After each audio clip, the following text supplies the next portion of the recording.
awake. We're examining the completion of the Mishkan. So look at chapter 39, pasuk 32, and the Torah says, "Vatechel kol avodat Mishkan o moed vayasu b'nei Yisrael kechol asher tziva Hashem." This pasuk is like summarizing the making of the Mishkan and the making of all the kelim, the vessels of the Mishkan. And like you said a few moments ago, it's awakening a basic question that we're asking, that our great commentators ask, and that is, why is the order first Vatechel, the Mishkan was completed, and then it says Vayasu, and they did. It should have been the other way. And they did everything, and now it's completed. It was completed. So Nechama Leibovitz brings in her Sefer, on the studies of Sefer Shemot, that perhaps the answer to this question is the following. Let's go and think about the purpose of the world. When God created the world, He showed and demonstrated that He is the master of everything. And He wants us to use everything that we have in the world in order to serve Him. That's the purpose why everything was created. Everything has a purpose. Everything has a function. We have to know what to use, when to use, and how much to use. That's according to Torah and Chazal. Now, the treasures that God gave us in the world, from the inanimate to from the organic to the plant life to the living, we're using everything. We're using stones, we're using plants, we're using skins of animals, we're using the hair of the sheep, all in order to make God's house called the Mishkan, His place of presence here amongst Bnei Yisrael, like we learned. When we are studying this unusual signon, this unusual style, it reminds us, going back to creation. Creation in the book of Bereshit, in chapter 1, you have in front of you, Vayichulu hashamayim ve'aretz v'chol tziva'am. This is parallel to what? Vatechel, exactly. Just like it states in Bereshit that heaven and earth, Vayichulu, were completed. Completed. Remember, the verb is completed. Ken Ravid?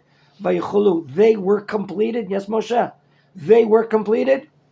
That's what Vatechel on our side in the book of Shemot, Kol Avodat Mishkan Oin. What do we notice that's common?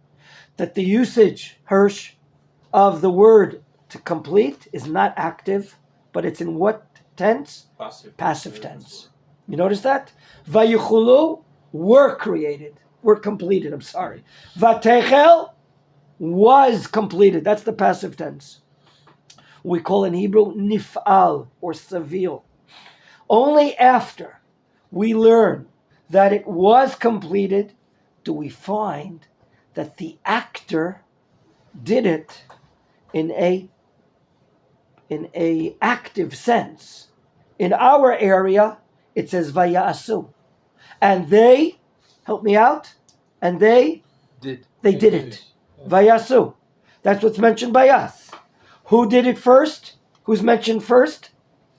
Bnei Yisrael is mentioned first. And then who was on top of the melacha? Who's mentioned second? Moshe. Et Moshe. That's the order.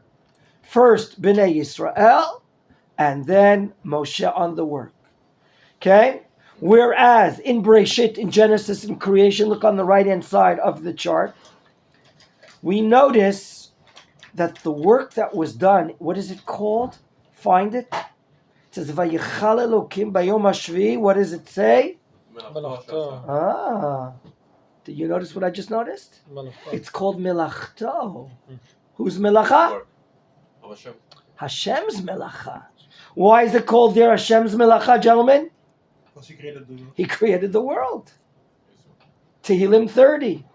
Ki, what does it say there? La Hashem, it's belonging to God. What? Haaretz. We said on Yom Rishon, the song of the say. Haaretz umloah, the land and all its fillings. Tevel, the world, v'chol yoshveva. La Hashem, it all belongs to Hashem.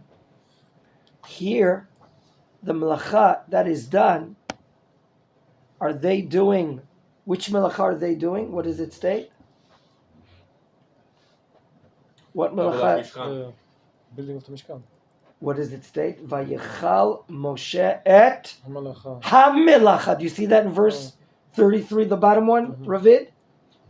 Yes? You see it? Vayichal Moshe et ha-melacha. Why is there a hey yediyah there? It refers to the same malacha that Hashem did. Not necessarily. We're talking here about specific melacha. Which melacha? Holy melacha. Whatever is going to be done to build the Mishkan will have the term melacha. And therefore it's stated here with the letter hey. We can call it Melachet HaKodesh, can we not?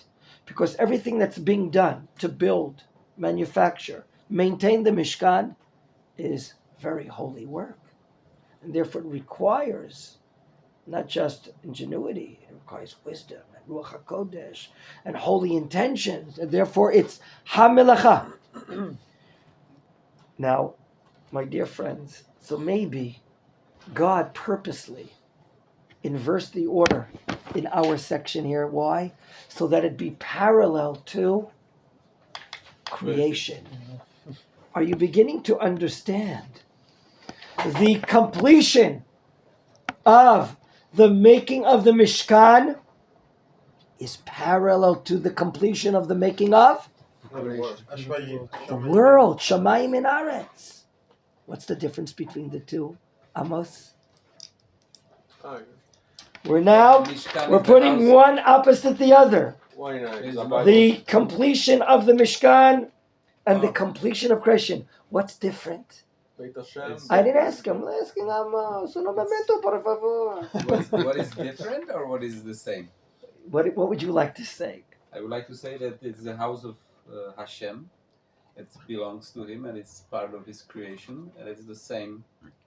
And it's different is that we are making this on the earth, on his creation. Okay, so that's and we are doing it, not that's him. Beautiful differences and similarities. What else could be also different, Michael?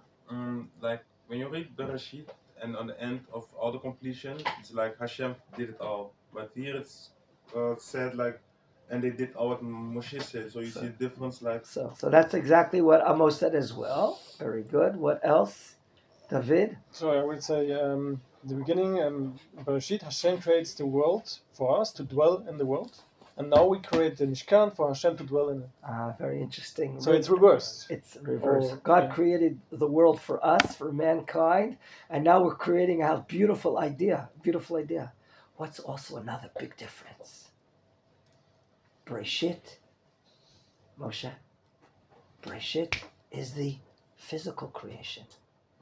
The physical world. This, even though it's a house for God, is related to the spiritual world, isn't it? Bereshit, in creation, we're dealing with the physical. And here, we're dealing with the Mishkan, which is obviously relating to the spiritual world. All of your beautiful answers showing both differences but similarities. We see what Hashem did. He uses both by using the word in the passive tense. Vatechel, just like Vayichulu. And that's why probably God inversed the order here. Now, all the times that it says, and God commands you to do it, to do it, to do it. And now we're learning about that they did it. I'm not going to ask you to count. But according to the account of Rabbeinu Bechei, do you know Rabbeinu Bechei is the great author of the Duties of the Hearts, the Chovot HaLevavot, from Spain, one of our great scholars in the 1300s, I believe, or the 1200s, right after the Ramban. He says that all the times that you asked about Gematria, who was Gematria? That was Hirsch asked about that. This is in honor of Hirsch. He says all the times that it says to do, and it says they did it, 248 times. Which corresponds to what? The number of positive mitzvahs. Right. What else? No, it's Aseh. You're right. Positive. Chet.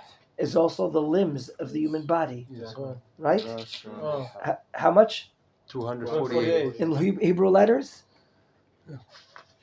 what's 200? Yes, mem, het. Right? Ramach. Ramach. Another question we can ask, according to Rabbeinu Bechei, gentlemen, that there are 248 times the usage of the word asiya, to do. V'asu li migdash, from the first one until the ending.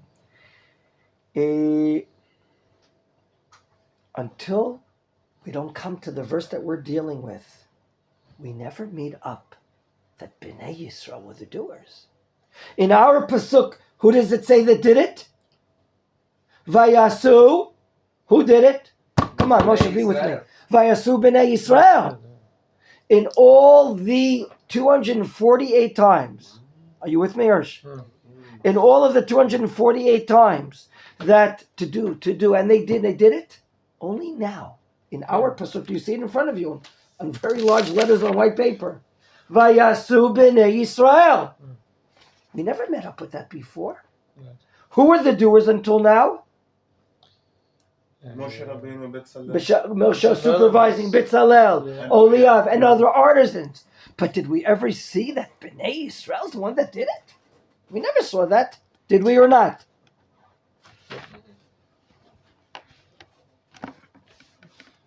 Gentlemen, I want to share with you a wonderful idea. And I want everyone to put their phone down right now, including you, sir. Thank you. I want your attention. I want to share with you the Orach Chaim HaKadosh. Have you heard of the great Orach Chaim HaKadosh? Rav Chaim ben Attar from Morocco. He lived only to the age of 43 years old, but he's a giant. He was a giant. Do you know where his burial site is? It's in Israel. In Mount Olives, in the bottom of Mount Olives, the Orach Chaim HaKadosh. Genius. What year did he die? In the 1500s, I think. My dear friends, the question is, why does it say that Bnei Yisrael did it? It doesn't seem to be representing what we learned until now. We learned about Bitzalel, Oholiav, and other artisans that had Chochmat Lev. But we never said that Bnei Yisrael built the Mishkan. And here it says, Bnei Yisrael did it. There's a very tremendous answer, which has a big philosophical justification to it. And I have a translation of the Orach Chaim from the Chama Leibovitz in her English edition. And I want to share with you. Okay, you ready? Torah, by saying that Vayasu B'nai Yisrael, wants to indicate the following matter. All Torah observance has an interlocking character, meaning there are things that you can do, you're a Kohen, that this gentleman, a Levi, cannot do. There are things that Yisrael can do, and that women do not do. And there are mitzvot perhaps that women do, that you do not do. And there are mitzvot that are applicable on the Beit HaMikdash and not applicable elsewhere. And there are mitzvot that are applicable in Eretz Yisrael but are not applicable in New York. What does it mean that Bnei Yisrael built the Mishkan? We're talking here about reciprocal benefits one to another. When we say the Torah was given to Klal Yisrael, can you? Yeah, you. With the keep on the eyeglasses. Can you perform all 613 mitzvot? Well, technically not, no. Absolutely not. You're not a Well, for Kohen, me. you're not a Levi. Yeah. You're not a woman. So what does it mean that Torah was given to Klal Yisrael? The Orach Chaim says, and this is mamish the hashkafa that great rabbis from the Vilna Gaon and Rav Kook and so on and so forth have been teaching us. The Torah was given to be collectively observed by the nation of Israel as a whole. As a whole. Each individual will contribute his best to the benefit of Klal Yisrael. When we're learning Torah here, Yom Shlishi, what day of is it in Adar Aleph? 1 second. Tomorrow night is Rosh Chodesh. 28. So today is the 28th. Today's Rosh Chodesh March. Today, the 28th of Adar, when we're learning Torah, we're not just learning for ourselves. We're learning for the benefit and the strengthening of Klal Yisrael. When I'm putting on tefillin in the morning, I'm not just doing it for myself. I'm doing it for the sake of Klal Yisrael. Each individual will contribute to the mutual benefit of the Klal. An illusion, perhaps a representation of this can be found when the Torah says, and you shall love your neighbor like you love yourself. Who is yourself? Your neighbor's welfare will contribute to yours, and through him, you complement your own perfection, so that he's not someone else, but you yourself. He's like a part of you, and you're like a part of him. You're intertwined, you're intercollected. Hashem gave us 613 mitzvot. It's impossible, like we just said a moment ago, for one man to observe all the mitzvot. Like we said, there are mitzvot for Kohanim. There are mitzvot for Leviim, Yisraelim. No one can do it all. Some are only applicable to them, and some not applicable to others. Some applicable only to women. In what way is it feasible for the individual to observe all the mitzvot? That's by attaining the complete perfection symbolized in the correspondence between the number of mitzvot. Okay? Moshe said 5 moments ago, how many positive mitzvot are there? 148. And in Hebrew? Mach. And how many negative mitzvot are there? 356. And what is that represented in Gematria, Hirsch? 365. Shin, Samech, Shasa. Shin Samechet. 365. Together, Taryag. Together, Taryag. In other words, when we look at the correspondence of positive mitzvot and negative mitzvot, this is respective of the human body, correct? I didn't like the way that sounded either, but it was actually a direct quote from the book, so I don't mind changing. Thank you, sir. He's talking about the editing of his great art. He writes great articles every Shabbat in the newsletter. And when I screened it last night, I saw something that didn't find favor of mine, so I made an edit.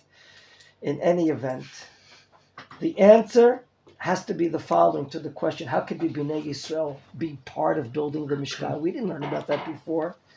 The answer is, just like the Torah can be observed collectively by the people as a whole, each individual derives benefit. I derive benefit from the observance of your mitzvot.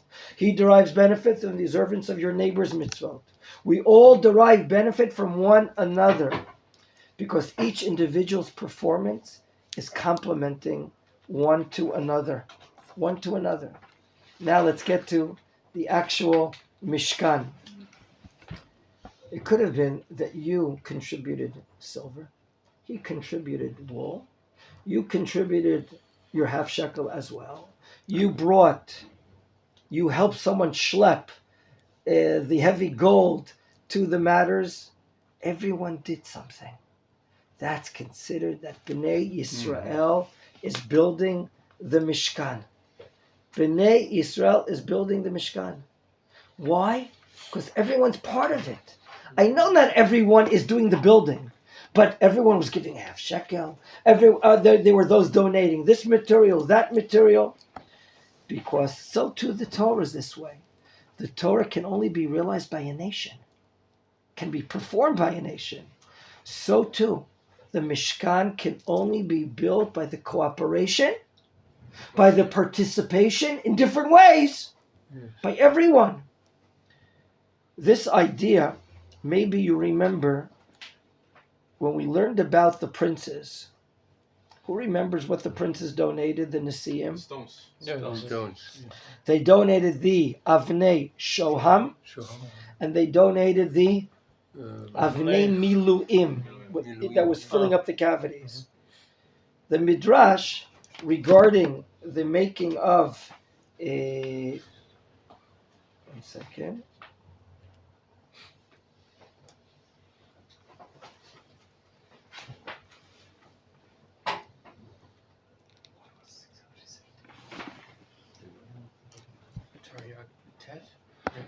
One second. I'm gonna leave this point alone right now. Gentlemen, I want to go back to the major point. Am Yisrael is participating in the making of the Mishkan. And now in the completion, Bnei Yisrael is getting credit for it. There is a difference Yes. between Israel and Israel. Yeah, as it can be attribute of kindness the society. nation is usually the collective. Bnei Yisrael is like the particular, as if all the particulars, all the individuals took part in the making of the Mishkan. And therefore, they are given credit. And it has to be stated, Kechol asher tziva Hashem et Moshe kenasu. Because if they didn't do precisely, then what is it considered? It's like idolatry. Remember the fine line between serving Hashem and idolatry is if we don't do things precisely, then we're serving ourselves. We're not serving God in this matter. We're not serving God in this matter. I want to continue with you. By the way, not just the Orach Chaim HaKadosh says this, but the Sforno from Italy, okay? The great Sforno. He says on Vayasu B'nai Yisrael, he notices also that for the first time B'nai Yisrael is being written here involved. He says the activity, all of it, being complete was done by B'nai Yisrael. Why? Because some donated monies, other donated materials, other did it. Therefore, it was made and completed. Made and completed. Okay, gentlemen. Bivakasha, go to the end of the chapter. Pasuk Mem Gimel. Vayar Moshe. Do you see this? Vayar Moshe et kol ha-melacha. Look at this ending pasuk, chapter Lamitet, pasuk Mem Gimel. Vayar Moshe et kol ha-melacha. And Moshe saw all the work. Remember, milacha for Shabbos. Listen to me, please. Creative, inventive work. Everything in the Mishkan was creative, was inventing something that did not exist. And that will be later the criteria for 39 avot milachot, primary works. That each of the 39, except for one maybe, caring, you're not creating something, is the creative and innovative. That will be the criteria for the word melacha. 1 second, sir. V'hinei, and behold, what does Moshe notice? Asuota. Moshe, Moshe, we didn't notice this is the last time. Kasher tziva Hashem kenasu. Wow. When Moshe now sees the work of, how long did we say it took to do? We used the Midrash yesterday. We started doing the work on the day after Yom Kippur, and it was completed according to Chazal on which calendar date? 55, 25th. The 25th of Kislev. Chanukah, which becomes later. So it was about how many days? 60. Cheshvan, 30. Kislev, 60. About 75 days. It took 75 days to make all this melacha. Chazal, not in the Chumash. V'hinei, and behold, asuota kasher tziva Hashem. Moshe saw everything. It was exact, precise, according to all the details. By the way, who is Moshe's teacher? Who taught him how to make the Mishkan? At Sinai. All the details. He even showed him things on a close-up to television, as if, because so many things were very hard, especially the menorah. What does Moshe do at the culmination that he sees everything is exact? What does he do? Vayivarech, Otam Moshe. What's not stated? What's not stated in this term? It says Vayivarech Otam Moshe. Bnei Yisrael. No. Otam. Otam is Bnei Yisrael. Bnei Yisrael is part of the subject of the last two psukim. He's not specific. Oh, there's no specification. What bracha did Hashem bless Israel? Rashi brings the oral Torah. Can everyone find Rashi, please, on the bottom? Vayivarech Otam Moshe. What's the first two words of this Rashi? For those that don't have, please take a chumash with Rashi. Amar Amar lahem. Amar lahem. By the way, no. What Rashi is quoting is a midrash book called Torat Kohanim. What? That's the midrashic book on Vayikra. Why is it called Torat Kohanim? Because there are all the laws about korbanot. All the laws of Kohanim, korbanot, are written in Vayikra. They even call it in Latin Leviticus. The Levium, the tribe of Levi, which is the Kohanim. But the famous midrash book is called Torat Kohanim. Amar lehem. This is the bracha. Yehi ratzon. May it be His will. the will. His will. His will. Shetishre shchina b'maseh yedechem. Wow, what a bracha. Gentlemen, do you understand the bracha? May it be His will that His divine presence become b'maseh yedechem, through the action of your hands, the making, the production. I don't understand. That's a bracha? To bless. That's a bracha? I don't even see the word baruch here. Do you understand my question? Let's repeat it. It says in the Chumash, Vayivarech otam Moshe. And Amos says correctly, we don't see what the bracha is. Here comes the oral Torah. Torat Kohanim. Yehi ratzon. May it be His will. Shetishre shchina b'maseh yedechem. That the divine presence appear now through the action of your hands.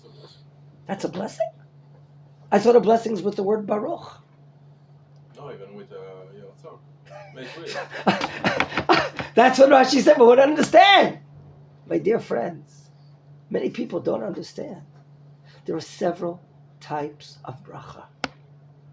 There's a bracha which is a declaration, where we say that Hashem is Baruch. When we say the word Baruch, what do we mean? Holiness, Hashem? No. He's blessed. What does it mean that He's blessed? He's the Say it in Dutch, I'll understand. we say I have a friend that'll help me out over here.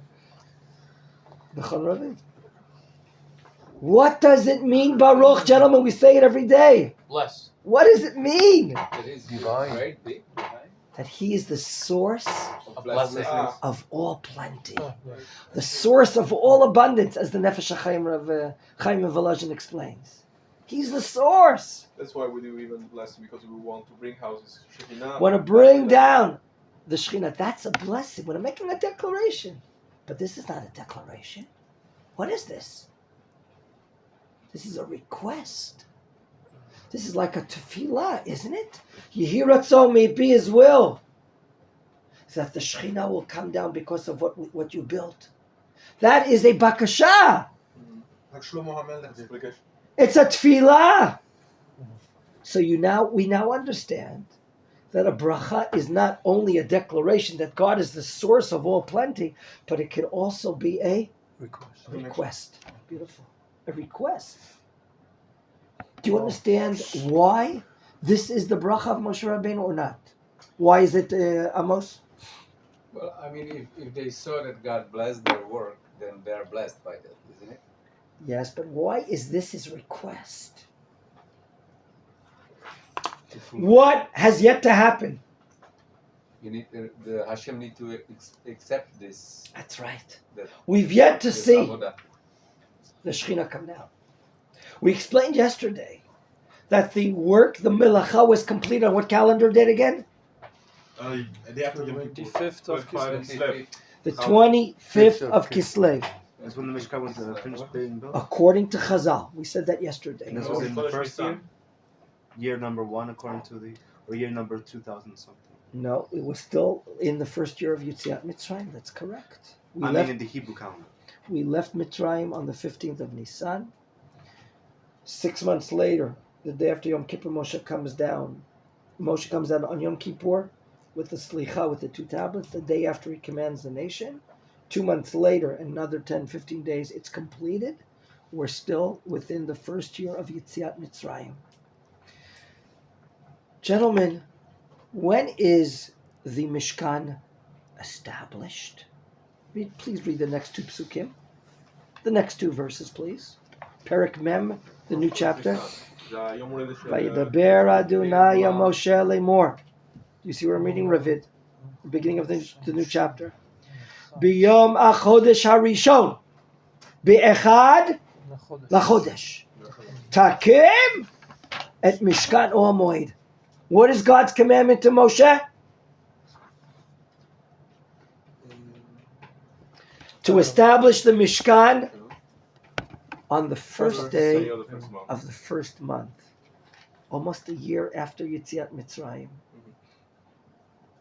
Tomorrow we'll talk more about the matter of delaying until for several months. But I want to come back. I want you to see, in the more complete sense, why is this the bracha of Moshe Rabbeinu? Because we've yet to establish the Mishkan. All the parts are here, all the components, all the coverings of the roofing, all the clothing, everything is here, ready. But you know what? It's like in storage. It's not yet built. So the hope, the prayer of Moshe Rabbeinu is that when we do build it, Everything's perfect. that everything is perfect, and what will that bring about? Shekhinah. The divine presence. It's the most fitting bracha, which is a tefillah, Yehi Ratzon. May it be His will. Shetishre Shechina b'masei yedechem. And this is the hope. But it's months from now that it's going to happen. Do you understand? Until Moshe Rabbeinu does not get the command when to build it. By the way, we don't know when this commandment is in chapter 40. It could be that it was the commandment on the 25th of Kislev. I don't know. I don't know if it's the same day either. That it's Rosh Chodesh. Okay, guys, come on, let's go build it. I don't know. Tomorrow, we plan to learn about what you all learned about in Parashat Tetzaveh after the completion of the commanding to make the garments. What does God order us to do? What type of sacrificial sacrifices and for how many days? It's called the 7 days of Miluim. We're commanded to do that in Parashat Tetzaveh.